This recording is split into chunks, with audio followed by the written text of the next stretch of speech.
Kan kadang-kadang ada yang kritik itu, ada ulama yang bisa jalan di atas air, yang bisa sholat di atas pohon dan lain sebagainya. Itu kan cerita-cerita seperti ini sering kita dengar.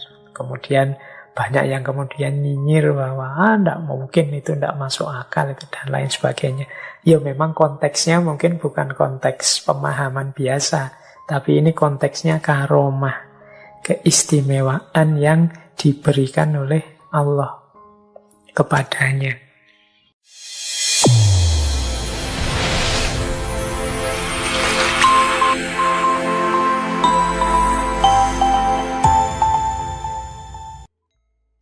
Assalamualaikum warahmatullahi wabarakatuh.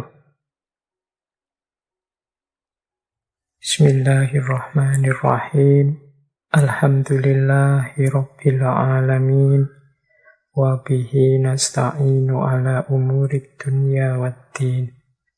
Allahumma sholli wa sallim wa barik ala habibina wa syafi'ina Sayyidina wa maulana Muhammadin wa ala alihi wa ashabihi wa man tabi'ahum bi ihsanin ila yaumiddin.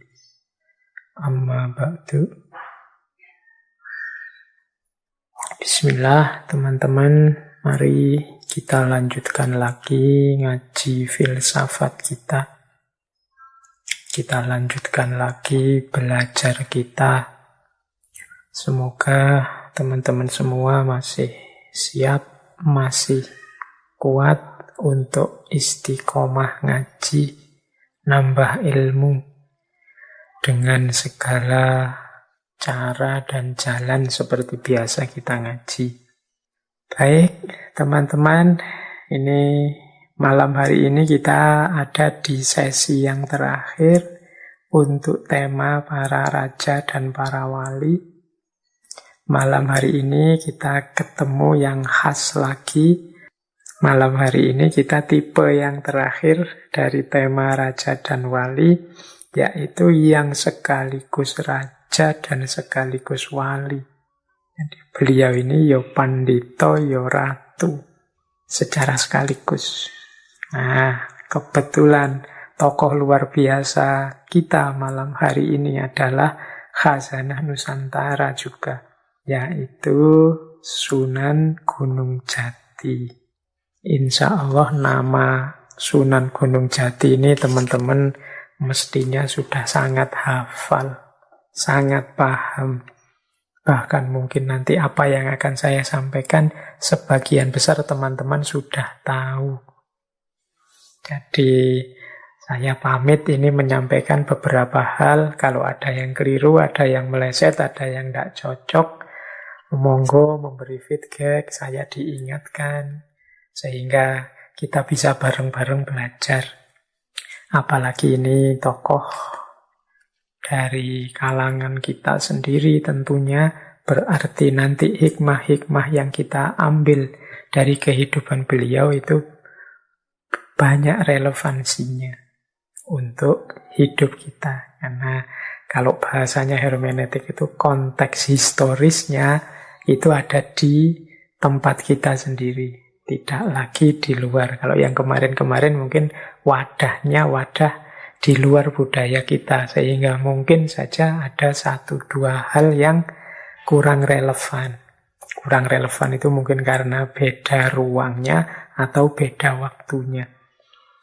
Nah, malam hari ini kita mungkin lebih bisa akrab karena berasal dari tokoh kita sendiri, panutan kita sendiri. Baik, kita mulai ya teman-teman. Mari disiapkan segala perangkat ubur-ampinya untuk tahan mengikuti kajian ini. Semoga ya maksimal hanya 2 jam saja, tidak lebih. Saya selalu beban kalau lebih dari 2 jam itu kasihan wong teman-teman. Ngaji 2 jam itu kan perjuangan berat, mati-matian. Bisa tahan itu luar biasa sudah. Jadi, dan memang tidak ada yang maksa harus stay 2 jam. Kalau memang capek ya ditinggal saja, kapan-kapan dilanjutkan lagi, tidak masalah. Baik, mari kita mulai. Bismillah nggih. Sunan Gunung Jati ini teman-teman pasti pernah dengar namanya, atau nama asli beliau Syarif Hidayatullah. Ini dua-duanya sudah jadi nama universitas ini. Kalau Sunan Kalijogo hanya ada Sunan Kalijogo, tapi kalau Sunan Gunung Jati ini ada Universitas Sunan Gunung Jati, UIN Bandung, dan ada Universitas Islam Syarif Hidayatullah, UIN Jakarta. Dua-duanya UIN. Ini nama yang dipakai secara sekaligus untuk dua universitas.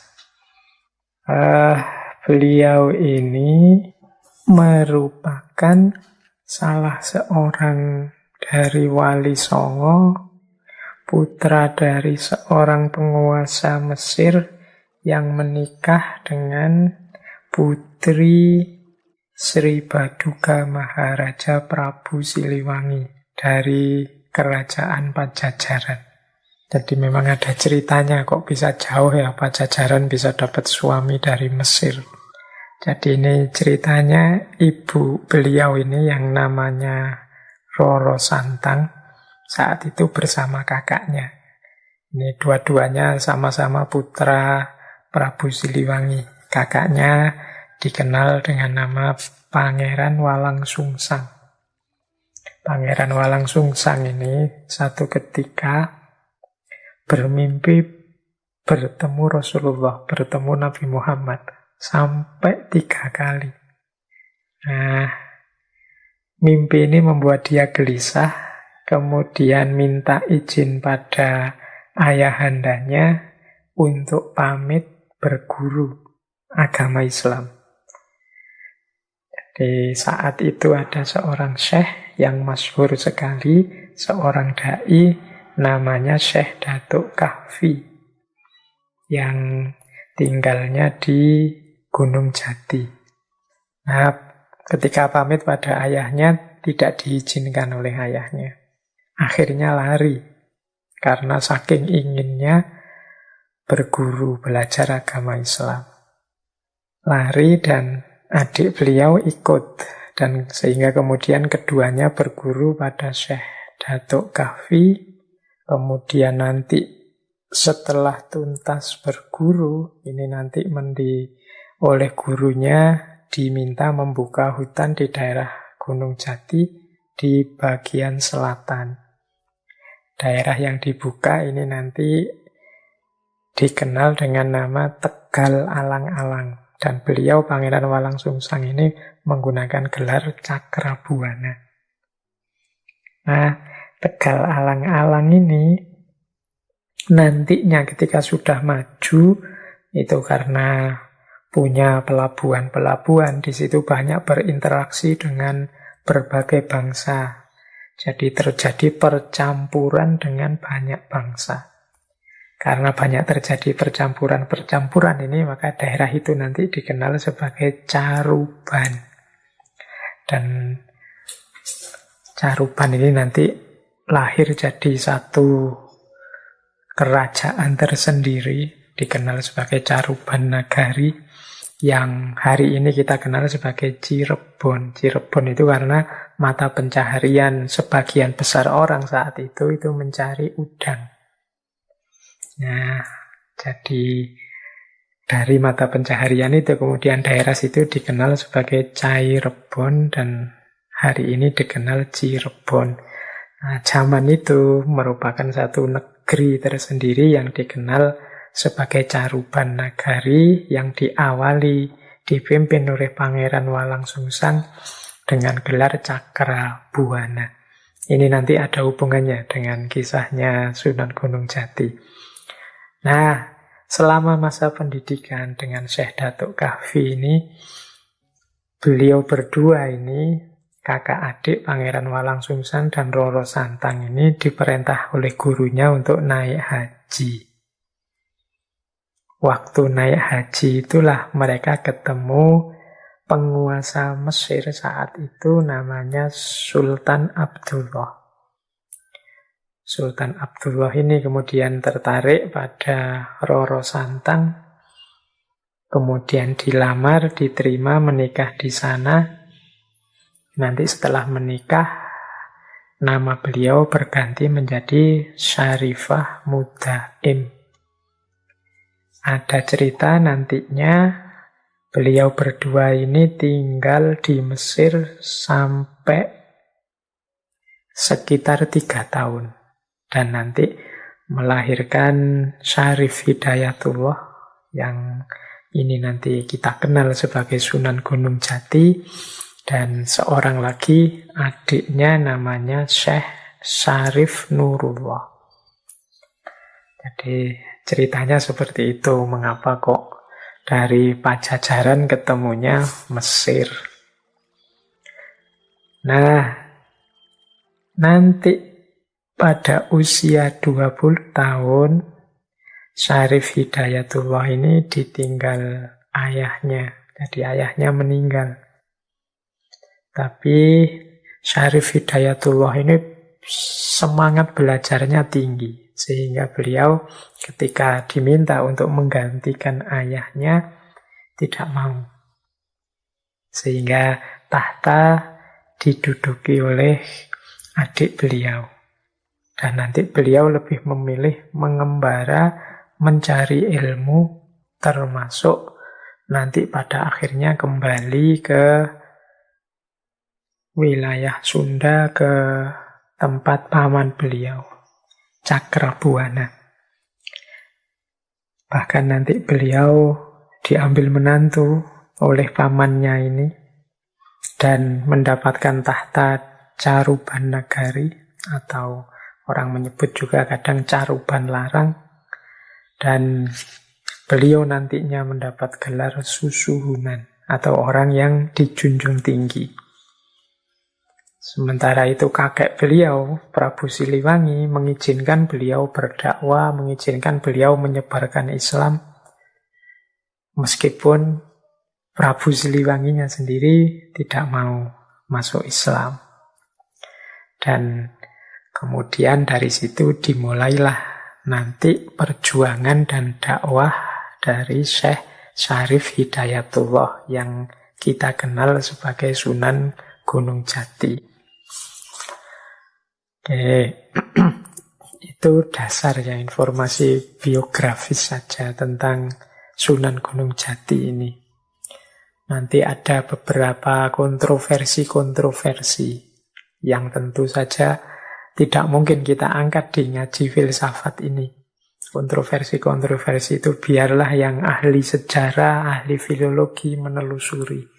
Karena mereka yang lebih ahli, khususnya kontroversi tentang jalur keturunan beliau, silsilahnya, kemudian sosok beliau. Ini kadang-kadang ada yang rancu dengan nama Fathahillah.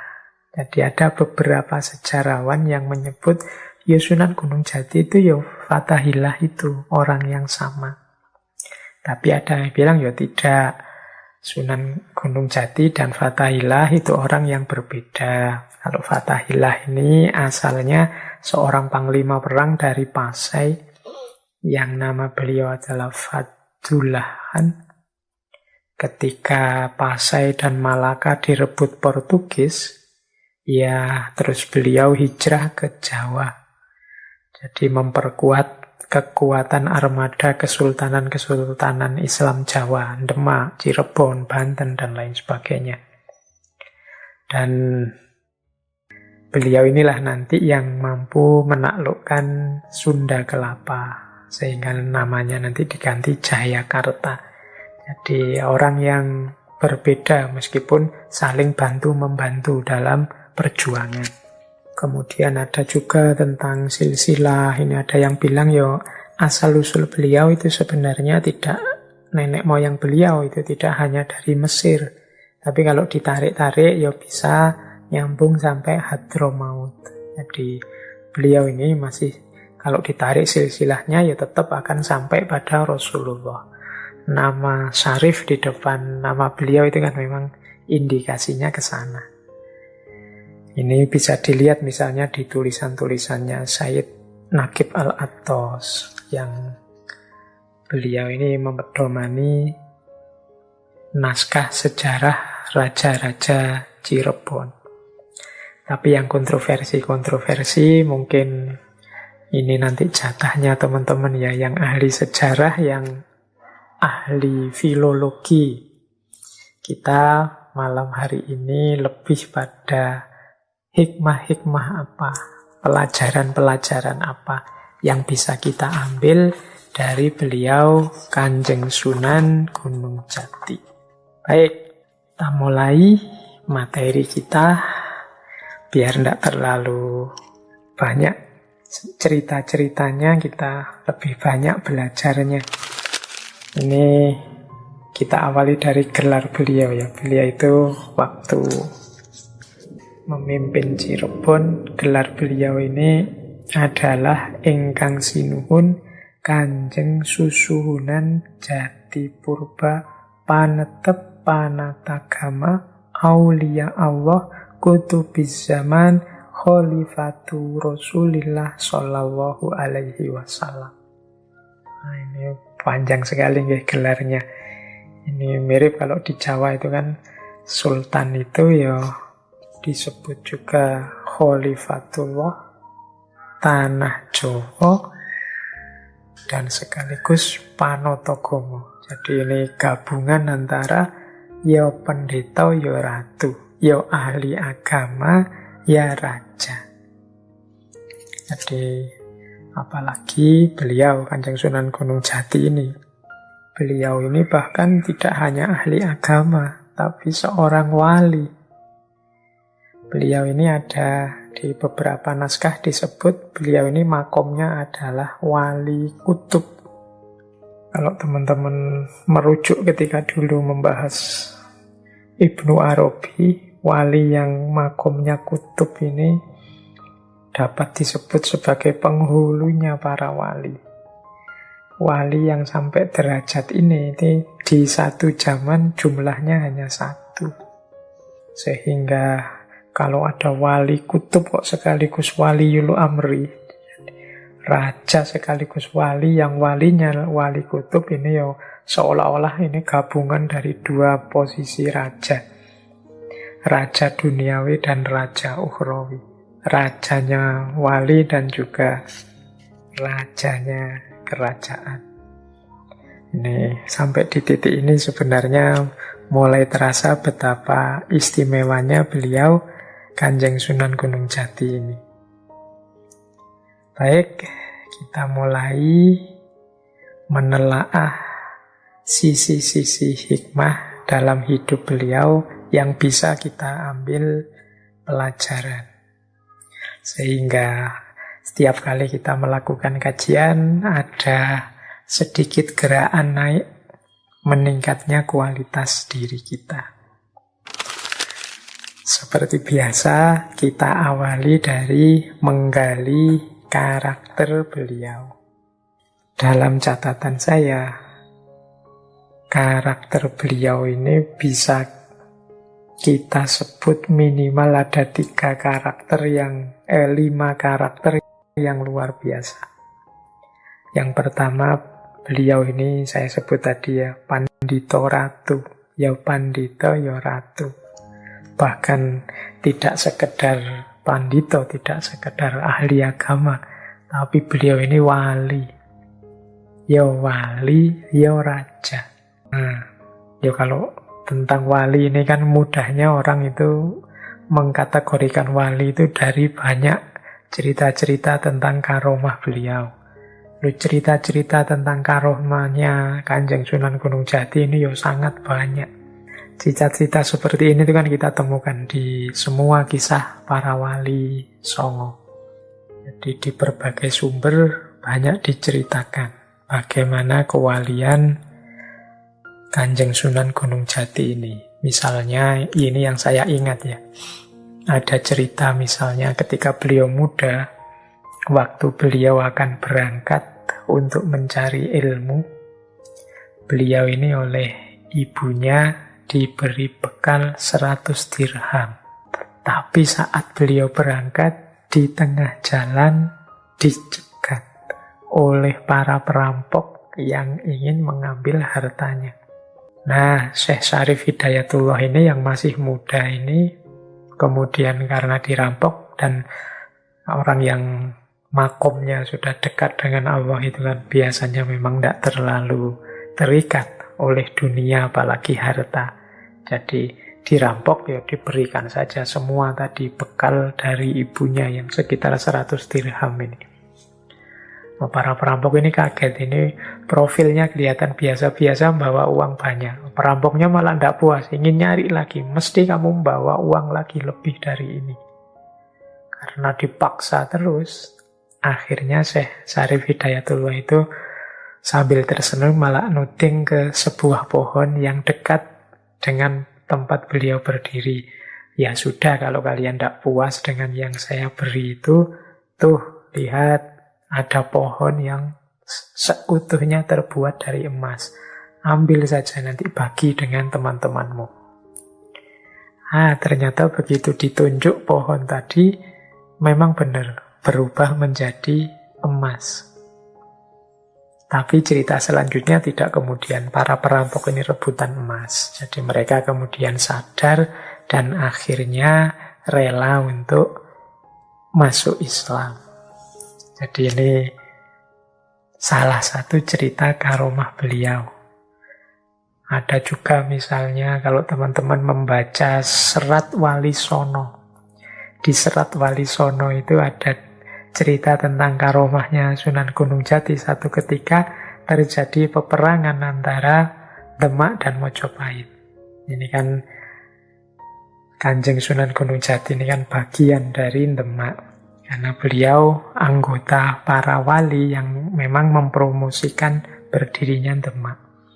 Ketika terjadi perang antara Demak dan Mojopahit, ini di Serat Wali Sono ya, cerita ini bisa dicek. Nah, satu ketika Syekh Syarif Hidayatullah ini mengeluarkan surbannya dan dikibaskan. Nah, dari kibasan surban beliau ini muncul banyak sekali tikus-tikus yang jumlahnya banyak. Jadi ini mengacaukan konsentrasi pasukan Mojopahit.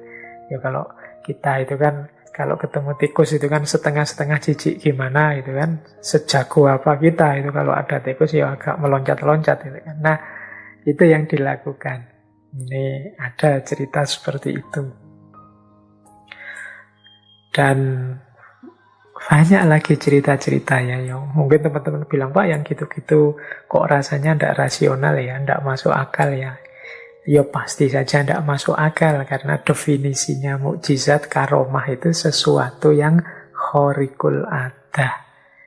Tidak sesuai, tidak selaras dengan biasanya. Kalau biasa-biasa saja ya orang tidak akan tersentuh hatinya, tertarik. Wong ini dalam konteks dakwah sehingga Allah memberi keistimewaan untuk menarik orang.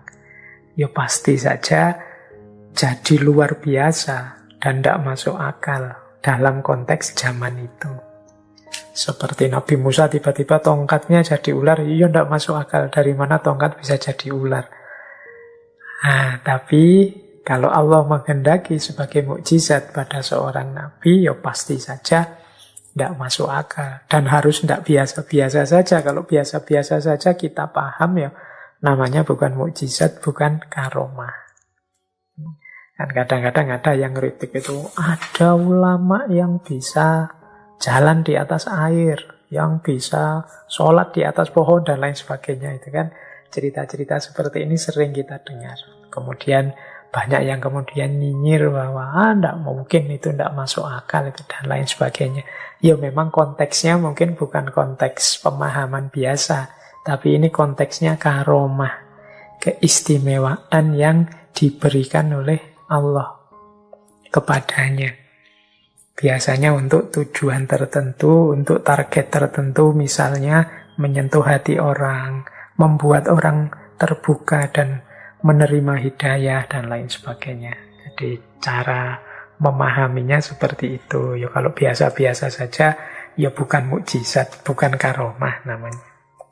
Baik, Jadi yang pertama beliau ini ya pandita, ya ratu.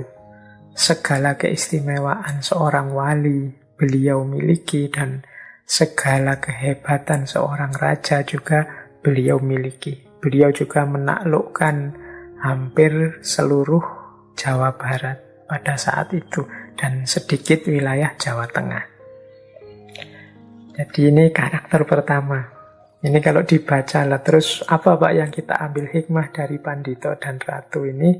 Marilah kita juga jadi pandita ratu di level kita masing-masing. Jadi pandita itu berarti urusan spiritualitasnya tuntas. Ratu itu berarti urusan duniawinya tuntas. Kita juga begitu. Hidup ini mari kita tuntaskan amanah tanggung jawab kita baik di level spiritual maupun di level material. Jadi biar amanah yang diberikan oleh Allah, baik kita sebagai hambanya maupun sebagai khalifahnya, bisa tuntas kita jalankan. Jadi sebenarnya tanggung jawab hidup kita ini ya jadi pandita, ya jadi ratu. Paling tidak untuk diri kita sendiri. Jadi pandita itu berarti bagaimana kita membereskan tugas kita sebagai Abdullah, hamba Allah, muamalah ma'al khaliq. Sementara ratu itu bagaimana kita menuntaskan tanggung jawab kita sebagai khalifatullah, muamalah ma'al makhluk. Dan kalau dalam konteks Kanjeng Sunan Gunung Jati ini berarti sudah puncak kepanditoannya dan puncak keratuannya. Karena beliau ya raja, ya wali. Kemudian selanjutnya beliau ini juga seorang alim sekaligus arif. Alim itu berarti kaya ilmu, arif itu berarti kaya kebijaksanaan. Ini dua-duanya beliau miliki. Nanti kita lihat ya, siapa saja dan kepada siapa saja beliau berguru. Sehingga dari situ bisa kita bayangkan betapa memang luas wawasan beliau. Baik untuk urusan duniawi maupun untuk urusan ukhrawi. Jadi puncak kemampuan spiritual itu tampak dalam kearifan. Dan puncak kapasitas intelektual keilmuan itu tampak dalam kealiman. Jadi orang alim dan orang arif. Baik, jadi ini dua-duanya karakter beliau. Kemudian beliau ini juga sosok yang cerdas dan cerdik. Ini kata-katanya dekat, tapi ada makna yang berbeda. Cerdas itu berarti kapasitas. Kalau cerdik, ini cara mengelolanya. Ada orang cerdas tapi malas, sehingga karena tidak terlalu digunakan, kecerdasannya tidak kelihatan. Nah, itu namanya cerdas tapi tidak cerdik. Ada orang cerdik tapi kok malah menyusahkan saja, Pak? Apa itu berarti orang cerdiknya tidak cerdas? Tidak sih, orang cerdik itu pasti cerdas. Tapi mungkin dia tidak arif. Jadi cerdas, cerdik itu nanti nyambung sama alim dan arif.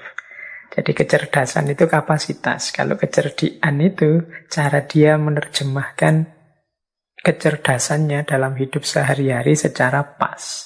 Itu namanya cerdik. Misalnya orang cerdas itu paham, misalnya, wah saya ini tidak bisa kalau dipaksa bangun malam setiap hari. Tapi dengan akal budinya dia cerdik. Wah, meskipun saya tidak bisa bangun tengah malam kan harusnya bisa. Bangun di awal malam atau sebelum tidur sholat dulu. Ini cerdik. Jadi mencari solusi, mencari jalan keluar. Atau coba saya cari deh, siapa tahu ada amal-amal yang setara dengan bangun malam. Atau, jadi ini orang cerdik itu dia mampu mendayagunakan kecerdasannya. Dan beliau Kanjeng Sunan Gunung Jati ini ya cerdas, ya cerdik, ilmunya luas dan mampu menjalankannya. Dan luar biasanya dijalankan untuk hal-hal duniawi sekaligus hal-hal ukhrawi. Sehingga sukses dua-duanya, tuntas. Jadi ini karakter selanjutnya. Ya penting kita teladani. Saya yakin teman-teman yang aktif, rajin, mengikuti ngaji filsafat ini ya pasti orang-orang cerdas. Dan memang menurut saya tidak ada orang tidak cerdas. Semua orang pasti diberi anugerah Allah kapasitas berpikir, kecerdasan. Yang membedakan hanya ada yang males, ada yang tidak. Ada yang mandek, ada yang tidak. Mandek itu berarti merasa, wah saya sudah pinter Pak, sudah selesai, sudah ngerti segalanya. Wah, itu mandek. Kalau mandek ya cerdasnya hilang, berarti tidak operatif lagi, tidak cerdik lagi. Jadi harus cerdas dan harus cerdik. Memahami, mampu memahami dan menjalankan apa yang dipahami. Ini yang sudah dijalankan dengan sangat baik oleh Kanjeng Sunan Gunung Jati. Sejak muda beliau sangat gemar untuk belajar, untuk mencari ilmu.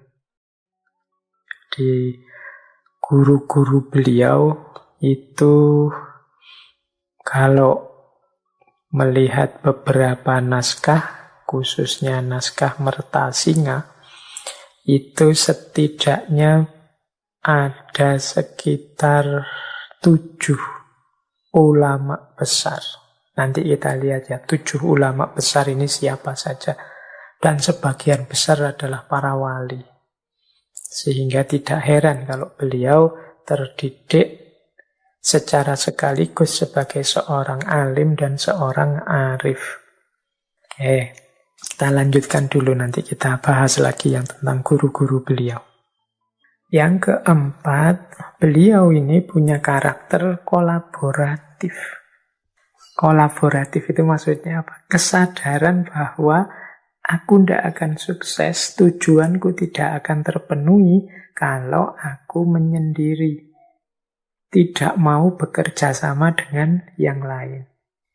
Makanya beliau ini kemudian bergabung dengan para wali yang lain sebagai bagian dari Wali Songo.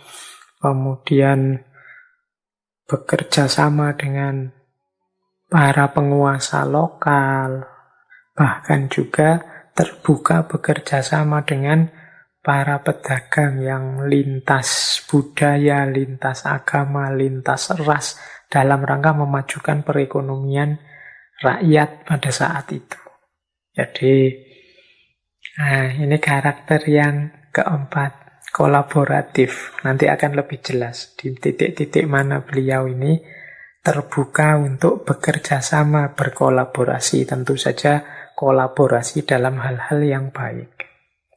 Jadi ini penting, kesadaran kita juga hari ini bahwa aku itu tidak mungkin sukses kalau hanya sendirian. Aku butuh yang lain. Entah dengan model apa, entah dengan kontribusi seperti apa. Tidak mungkin aku bisa sukses sendirian. Harus berkolaborasi, bekerjasama dengan yang lain. Kemudian yang kelima, di antara karakter beliau adalah toleran. Menarik ya, kita lihat tokoh-tokoh yang kita bahas bulan ini. Hampir semuanya punya karakter toleran ini. Yang hari ini kadang-kadang ada yang menertawakan aspek toleransi ini. Padahal sepanjang sejarah justru toleransi inilah yang dipakai sebagai karakter yang digunakan sebagai jalan untuk menunjukkan keutamaan, keagungan agama kita dan sekaligus membuat orang tertarik. Kalau dalam konteks Kanjeng Sunan Gunung Jati ini banyak cerita-cerita betapa beliau ini juga terbuka dan toleran. Seperti saya bilang tadi, di Cirebon itu ada pelabuhan-pelabuhan yang di situ ketemu banyak orang, ketemu orang dengan berbagai versi agama, ras, budaya, dan lain sebagainya.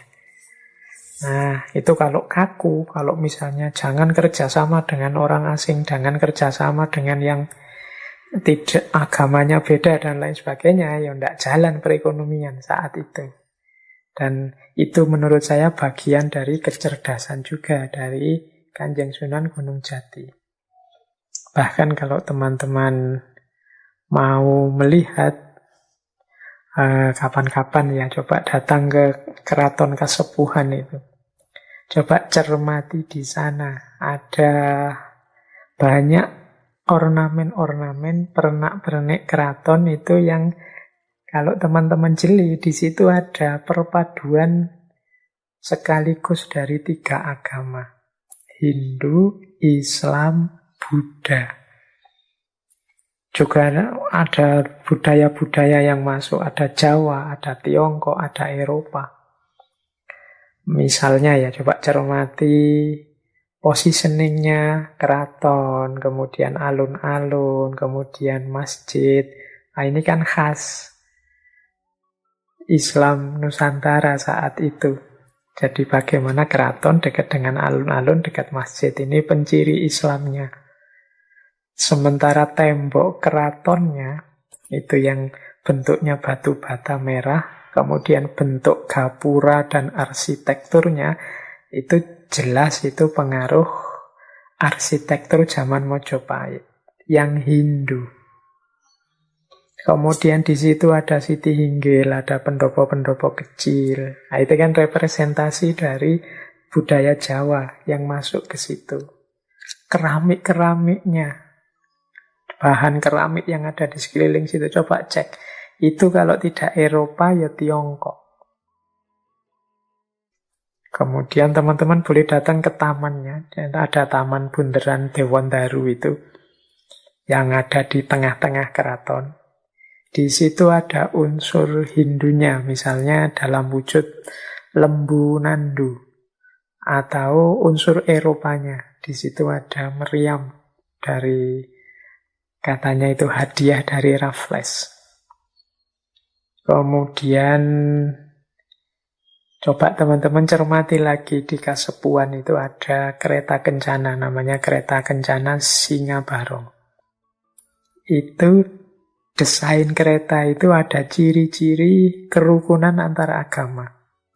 Di bagian depan kereta misalnya ada 3 hewan sekaligus. Gajah, Garuda, dan naga. Itu kalau tanya ke sana, gajah itu simbol dari agama Hindu. Garuda bersayap ini konotasinya adalah buruk. Buruk itu adanya dalam Islam. Sementara yang naga ini simbol dari Buddha. Jadi ini menarik akulturasi-akulturasi yang terjadi. Paling tidak menunjukkan saat itu ya sudah terbuka. Kemudian boleh teman-teman melihat, jadi ada satu wihara di Banten. Itu namanya Wihara Avalokitesvara. Ini wihara yang dibangun oleh Kanjeng Sunan Gunung Jati. Kalau menurut ceritanya bareng dengan pembangunan Masjid Agung Banten yang lama. Ini sebagai simbol kerukunan antara 2 agama dan 2 budaya. Jadi ceritanya saat itu mulai masuk banyak masyarakat luar melalui pelabuhan, dan yang paling banyak adalah dari Tiongkok. Jadi di abad itu banyak ditemukan perahu-perahu Cina yang berlabuh di Banten. Tujuannya perdagangan. Jadi ini bisa teman-teman lihat misalnya di buku tentang catatan sejarah dari Yang Peterson Kuhn itu. Di situ cerita banyak sekali perahu-perahu Cina yang datang, dan orang-orang Cina yang memang niatnya berdagang ke sana, dan dengan jumlah lebih dari 1.300-an kepala keluarga di situ. Nah, pada awalnya memang muncul resisten-resisten. Ada beberapa masyarakat yang tidak mau. Jadi menerima atau menjalin perdagangan dengan mereka ini. Sampai kemudian Kanjeng Sunan Gunung Jati turun tangan. Kemudian beliau mengkritik mereka yang eksklusif, mereka yang tidak mau membuka diri, berinteraksi dengan yang berbeda agama ini. Nah, setelah Kanjeng Sunan Gunung Jati turun tangan, kemudian masyarakat terbuka hatinya, akhirnya mau bersama-sama membangun Banten dan Cirebon, meskipun berbeda-beda suku, beda agama. Nah, sebagai simbol kerukunan itu kemudian dibangun Masjid Agung dan Wihara Avalokiteswara. Boleh teman-teman kalau ada waktu main-main ke sana melihat. Baik, jadi itu karakter toleran.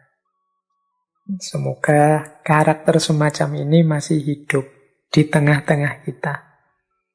Karena saya lihat ada beberapa penelitian terbaru itu yang kesimpulannya bahwa Indonesia ini sedang growing intolerance. Jadi sedang mulai tumbuh karakter tidak tolerannya, karakter egoisnya. Jadi tidak bisa menerima yang lain. Ingin hidup sendiri saja.